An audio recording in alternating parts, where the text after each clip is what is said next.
7 de la mañana con 13 minutos. La bienvenida al economista Abelardo Pachano. Lo hemos invitado para analizar algunos temas de interés de orden económico, como lo último que se anunciara desde Ámsterdam, Holanda, la salida de la lista del Gafi del Ecuador, que pasó a otra lista. Pero quisiera empezar, luego de darle la bienvenida al economista Pachano, hay unas declaraciones que este fin de semana leímos del presidente del directorio del Banco Central del Ecuador, Diego Borja, en donde, entre otras cosas, admite que no se cumpliría de nuevo con las metas económicas de crecimiento económico. Economista Pachano, muy buen día. Miguel, buen día. Así es, a la cadena de información Bloomberg, especializada en aspectos económicos, el presidente del Banco Central realizó unas declaraciones el 25 de junio, señalando que el Banco Central ha revisado su estimación de crecimiento económico y nuevamente debe reconocer que no se alcanzarán las metas que originalmente fueron establecidas. El presidente del Banco Central señala como motivo fundamental el incumplimiento de la política de inversión pública por parte del gobierno nacional, que en los casi 6 primeros meses del año en curso no ha logrado articular todas las decisiones para poner en ejecución el ambicioso plan de inversión de un poco más de 7.700 millones de dólares que constan en el presupuesto general del Estado.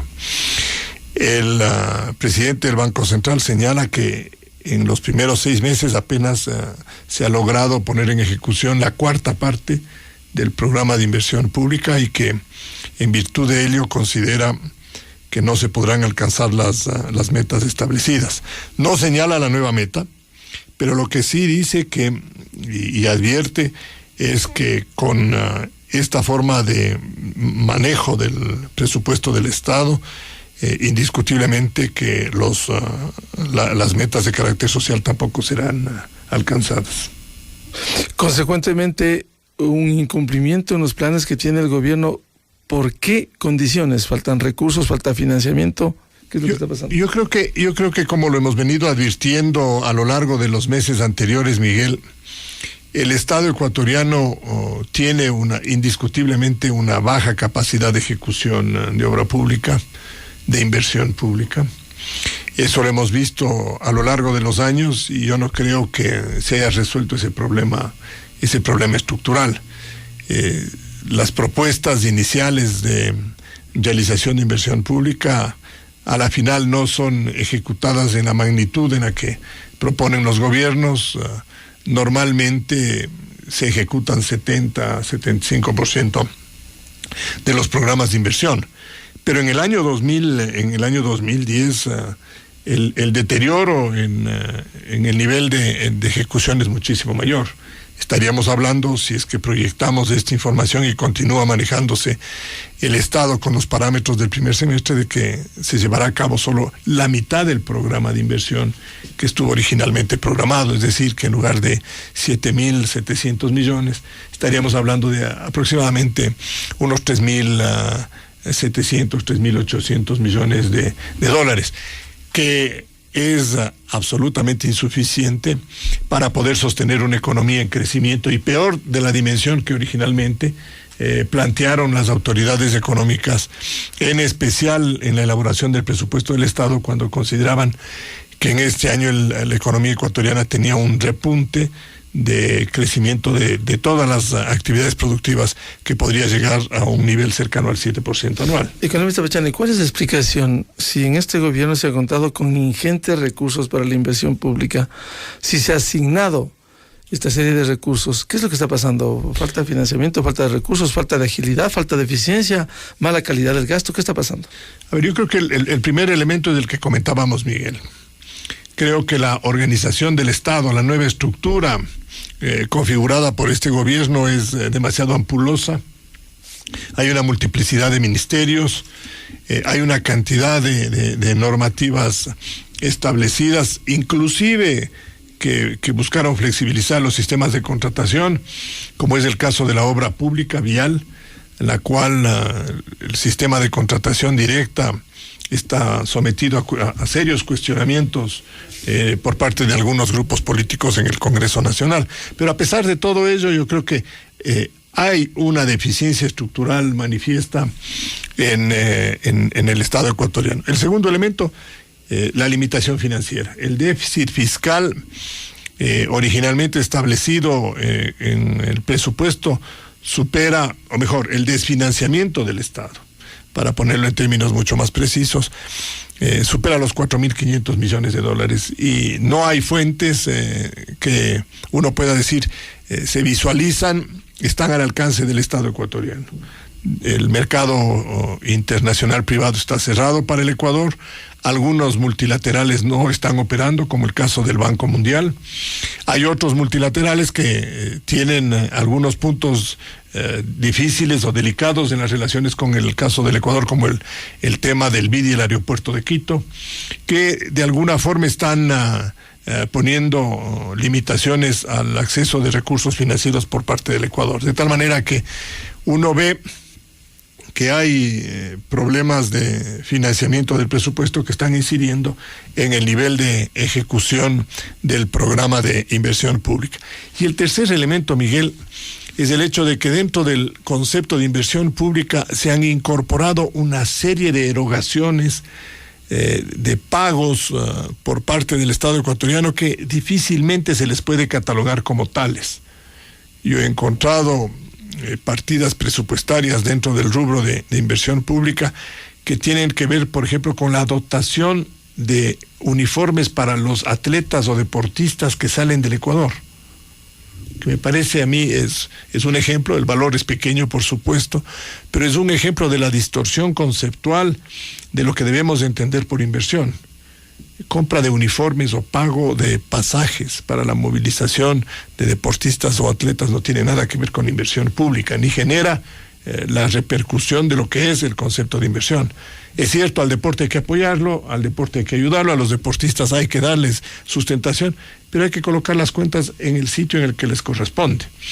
De tal manera que yo encuentro estos tres grandes elementos, Miguel: el uno, la inoperancia propia del Estado, esa estructura pesada, difícil, compleja; dos, la falta de recursos; y tres, este elemento adicional, que es la distorsión conceptual del concepto de inversión, que hacen que en su conjunto influyan en la valoración potencial del crecimiento de la economía del año 2010. Yo el día viernes, después de leer estas declaraciones, estuve buscando en las fuentes directas del Banco Central del Ecuador los datos respecto a la estimación de crecimiento del primer trimestre de este año, del mes de enero al mes de marzo. Lamentablemente el Banco Central dice que no los tiene disponibles, pero de la declaración del presidente del Banco Central uno podría decir con un poco de claridad que al interior de la institución ya tienen los resultados, porque la manifestación esta de que no vamos a crecer como se estaba originalmente planteando debe responder a una visualización de esas estimaciones iniciales. Esta situación económica, economista Pachano, en proyección y al mediano plazo, ¿podría afectar al sistema, al manejo monetario con el dólar en el país, a sabiendas de que el presidente del Banco Central, Diego Borja, de alguna manera insinúa esto?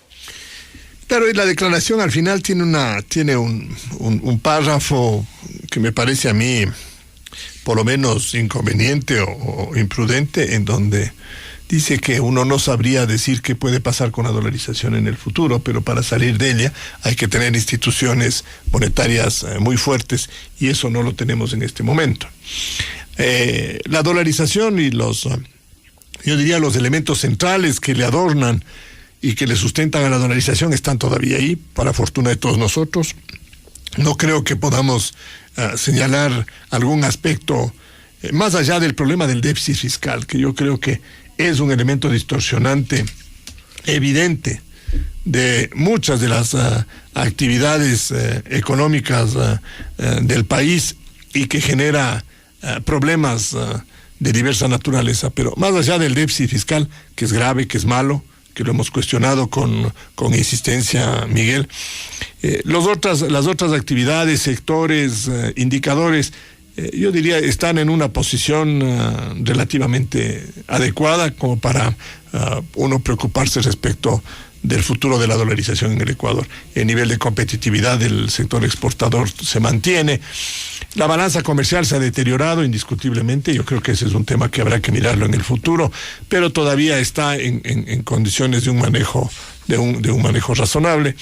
Las actividades productivas están estancadas, eso es absolutamente evidente, y yo creo que refleja el nivel de incertidumbre o de falta de visualización de una economía que ofrezca incentivos a las actividades productivas, y eso se ve con mucha claridad en el resultado que el propio Banco Central del Ecuador publicó sobre la primera encuesta trimestral de oferta y demanda de crédito. Precisamente sobre eso, economista Pachano, si hay esta suerte de incertidumbre, ¿cómo está la oferta y la demanda de crédito en el país? ¿Qué dice el informe, Miguel? El informe extraído de una encuesta a 1.500 empresas, grandes, medianas y pequeñas. Es decir, hay pymes, hay empresas medianas, hay empresas grandes, y investigado 138 instituciones financieras. Hay cooperativas, hay mutualistas, hay instituciones que forman parte de la red financiera rural, están los bancos y todo. ¿Qué dice el informe? Primero, el informe dice que el 80% de las empresas no quieren crédito, no demandan crédito, no buscan crédito, y que solo el 20% de ellas están acercándose al mercado a buscar financiamiento para sus actividades. Cuando el Banco Central o sus encuestadores les preguntan, bueno, ¿y ustedes por qué, a las empresas, por qué no buscan crédito? Señalan básicamente 3 razones, Miguel. La primera dice incertidumbre interna, el ambiente interno del país.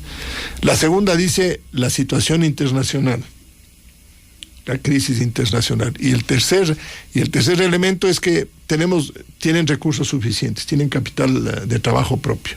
Son los 3 grandes argumentos para no acercarse a buscar financiamiento. El 20% de las empresas que acceden al mercado voluntariamente, del 20%, el 80% de ese 20%, y aquí la ley de Pareto esta famosa ley de Pareto funciona con una, yo diría, precisión espectacular. De este 20%, el 80% dice que solo buscan financiamiento de capital de trabajo. Es decir, si uno saca números, uno dice el 96% de las actividades nacionales no está invirtiendo.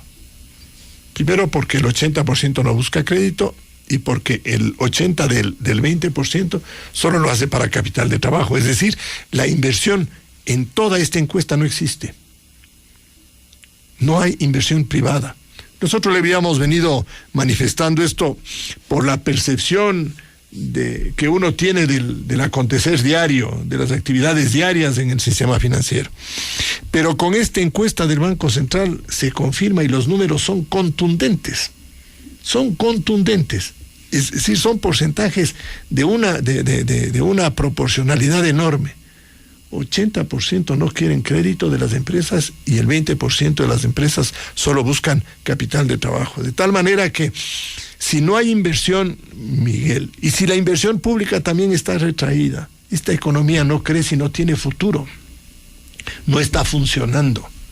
Por eso es que, Miguel, uno, viendo las 2 informaciones, provenientes ambas del Banco Central, la una de la declaración del presidente del Banco Central y la otra del informe trimestral de oferta y demanda, uno no tiene escape. La economía ecuatoriana está estacionada, lamentablemente, y los problemas sociales que se buscan resolver, de equidad, de empleo y todo, no van a poder resolverse, porque no hay mecanismo que esté funcionando para que ello ocurra.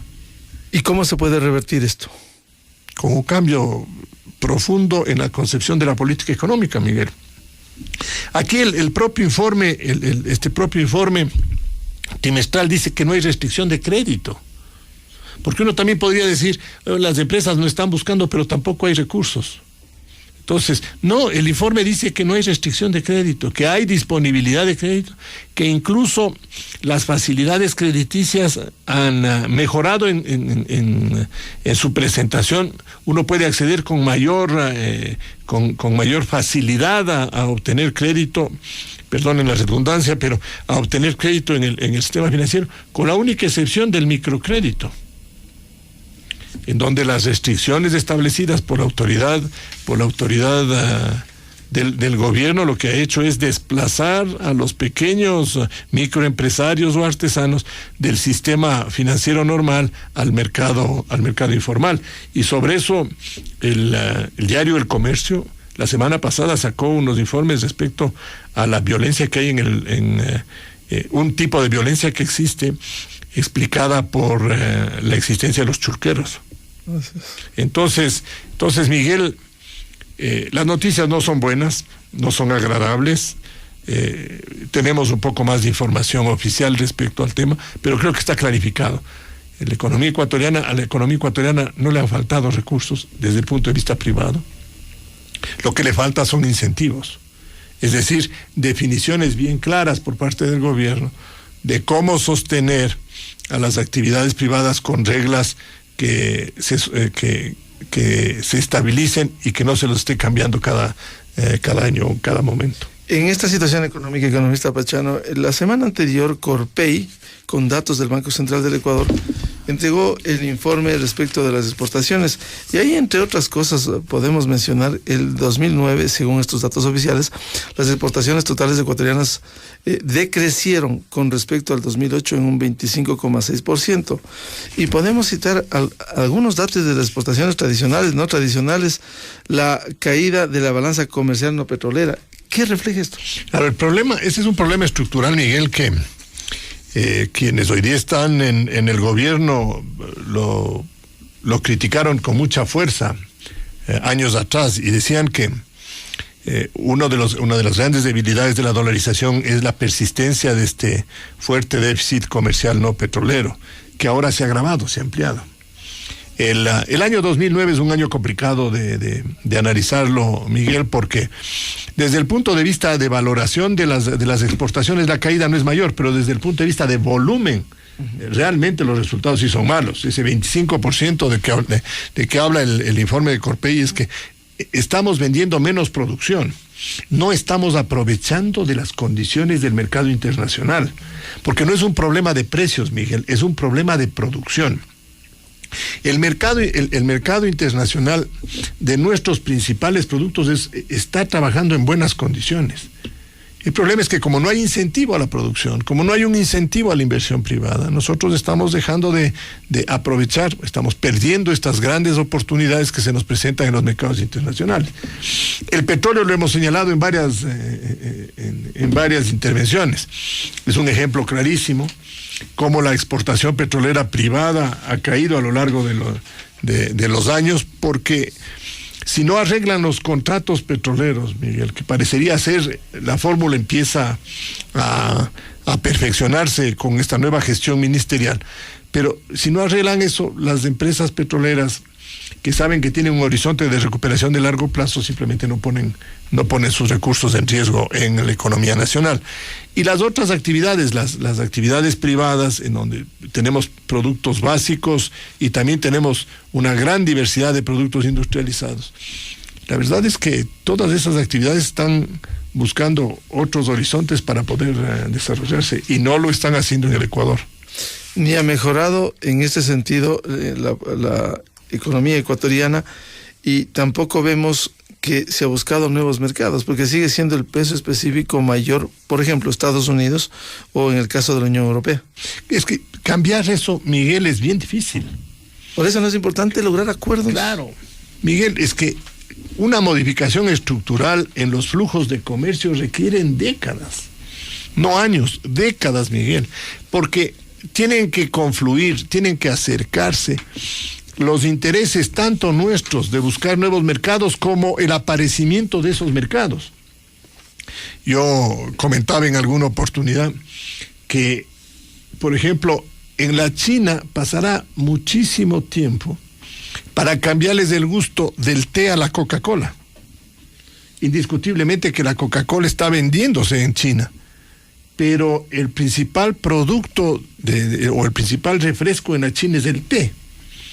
Y eso es parte de esa cultura milenaria de ese pueblo. Entonces, si uno piensa en colocar productos de corte occidental en mercados tan tradicionales que están emergiendo, que están apareciendo, como la China, como India, como Rusia, como algunos países asiáticos.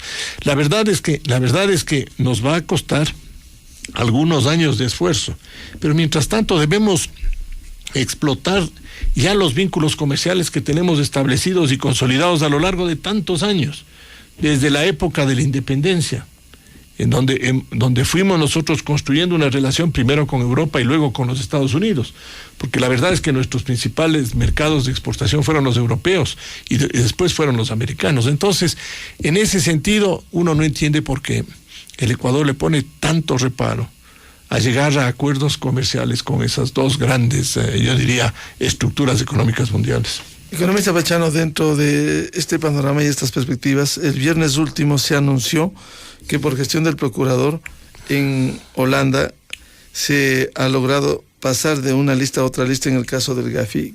¿Cuál es la explicación de esto? El gran trabajo hecho por el procurador y su equipo. Y la verdad es que es una muy buena noticia para el Ecuador.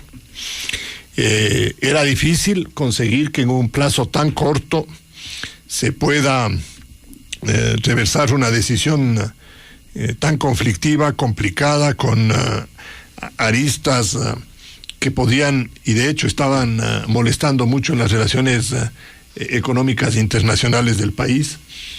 Se habían establecido condicionantes severos con la banca internacional, y obviamente el país estaba enfrentando problemas de disponibilidad de recursos en las relaciones privadas del sector productivo, del sector financiero ecuatoriano con la comunidad internacional.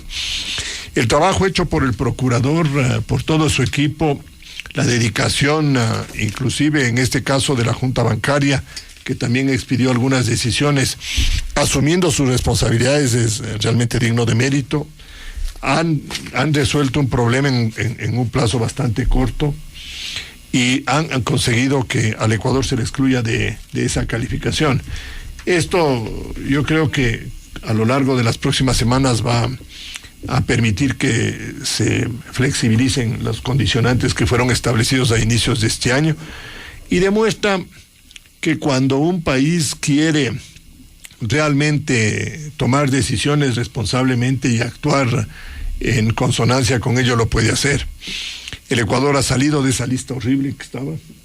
Hoy está en la misma lista que estaba anteriormente, de país cooperante, en donde la calificación dice más o menos de esta manera: el país está mejorando el cumplimiento global de las medidas para combatir el lavado del dinero y el financiamiento del terrorismo. El proceso está en marcha. Así dice la declaración oficial del Gafi respecto al Ecuador. Y en ese sentido, yo creo que hay que agradecerle al procurador, porque actuó inclusive en contra de las declaraciones políticas hechas por parte del gobierno, que señalaba que el Gafi no es una institución o una organización a la que el Ecuador le debe absolutamente nada. Pero en el fondo, la responsabilidad asumida por los organismos de control de lavado de dinero y de enfrentamiento del terrorismo es realmente loable. Bien, al economista Abelardo Pachano, gracias por ilustrarnos en temas de interés económico. 7:37, pausa y volvemos con el doctor Juan Carlos Solines para hablar de un tema de palpitante interés en la actualidad: el proyecto de ley de comunicación. Definitivamente los tiempos no son los mismos. Antes escribías cartas, ahora envías mails. Antes jugabas en el parque, hoy juegas en línea. Antes grababas cassettes, hoy descargas música. Antes decíamos internet, ahora decimos Telmex.